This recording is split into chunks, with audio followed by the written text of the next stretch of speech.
అన్నదాత సుఖీభవ ఒక రకంగా తల్లికి వందనం తర్వాత అన్నదాత సుఖీభవ కోసం రైతులు చాలా రోజులు ఎదురు చూశారు.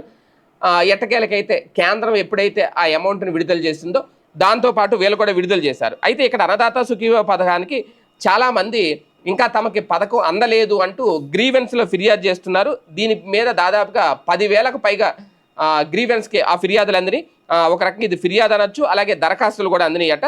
అంటే అన్నదాత సుఖీభావ పథకానికి అర్హత ఉండి వివిధ కారణాలతో లబ్ధి చేకూరిన రైతుల కోసం వ్యవసాయ శాఖ చేపట్టిన గ్రీవెన్స్కి ఈ నెల 3-8 తేదీల మధ్య రాష్ట్ర వ్యాప్తంగా 10,915 మంది దరఖాస్తు చేసుకున్నారట. గరిష్టంగా శ్రీకాకుళం జిల్లా నుంచి 1,290 మంది, విజయనగరం జిల్లా నుంచి 1,111 దరఖాస్తులు రాగా మిగిలిన జిల్లాల నుంచి 1000 లోపు వచ్చాయి. మొత్తం దరఖాస్తులో మండల వ్యవసాయ అధికారి పరిధిలో 5,377 ఆమోదించారట. 4,261 పెండింగ్లో పెట్టారట. అలాగే 29 తిరస్కరించారట. అలాగే తహసీల్దార్ పరిధిలో 827 పెండింగ్లో ఉండగా 411 ఆమోదించి 10 దరఖాస్తులను తిరస్కరించారు.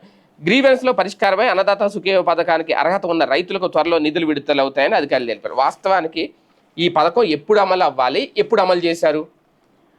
ఏడాది గడిచిపోయింది, ఒక రబీ సీజన్ పోయింది. ఇప్పుడు రెండో ఏడాదిలోకి వచ్చిన తర్వాత అప్పటికే కేంద్ర ప్రభుత్వం 2 విడతల డబ్బులు విడుదల చేసేసిన తర్వాత ఇప్పుడు రిలీజ్ చేశారు. 2 విడతలు కాదు, సారీ, 1 విడత అనుకుంటా రిలీజ్ చేశారు.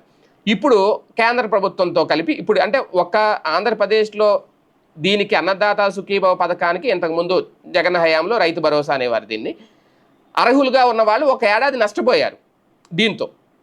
ఇప్పుడు ఆలస్యంగా విడుదల చేయడమే కాకుండా మళ్ళీ ఇందులో అనర్హులు ఏర్పారేశారు. లేదు, మరి ఏడాది పాటు ఏం చేస్తున్నారు అధికారులు? ఈ లోపులనే అర్హులైన వాళ్ళ జాబితా రెడీ చేసుకొని వాళ్ళకి ఆ డబ్బు వాళ్ళతో పాటే వాళ్ళకు కూడా వేసేసి ఉంటే అయిపోయేది కదా. అంటే ఇక్కడ కావాలనే జాప్యం జరిగింది.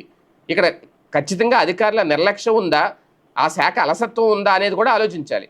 ఇప్పుడు గ్రీవెన్స్లో దరఖాస్తులు స్వీకరించాం, దీన్ని త్వరలో పరిష్కరించుకొని తర్వాత ఇస్తామంటే రేపొద్దున ఇంకో విడత డబ్బులు పడినప్పుడు దాంతోపాటు ఇస్తారు. అప్పుడు దాకా వీళ్ళు వెయిట్ చేయాల్సిందే. ఈ 10,000 మంది, ఓకే, వీళ్ళు రాసింది 10,000, కానీ ఇంకా ఎంతమంది లెక్క ఉంది అనేది. చాలామంది మాకు ఇంకా డబ్బులు పడట్లేదు అంటున్నారు. పడలేని వాళ్ళు అలా చేయండి, ఇలా చేయండి, లేదంటే మీ కేవైసీ సరిగ్గా పడలేదు, మీకు బ్యాంక్ అకౌంట్ సరిగ్గా లేదు అంటున్నారట. చాలామందిని మీరు మళ్ళీ కొత్త బ్యాంక్ అకౌంట్ ఓపెన్ చేసుకుంటే అది ఆటోమేటిక్గా లింక్ అవుతుంది, అప్పుడు పడతాయి అంటున్నారు. ఆల్రెడీ ఒకసారి పడిపోయిన తర్వాత ఇప్పుడు లింక్ చేసుకుంటే నెక్స్ట్ డే పడతాయి, ఇప్పుడు పడవు. కానీ అప్పుడు మళ్ళీ 2 కలిసి పడతాయా అంటే చెప్పలేం. ఈ రకమైన ఇబ్బందులు చాలా ఉన్నాయి.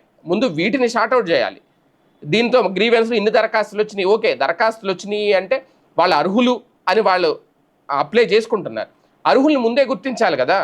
ఇన్ని రోజులు ఏం చేశారు? 14 నెలల పాటు ఏం చేశారు అధికారులు? ఇప్పుడు వాళ్ళు దరఖాస్తు చేసుకుని ఇప్పుడు దాని మీద విచారణ జరిపి ఇప్పుడు గుర్తించి ఎప్పటికి ఇస్తారు?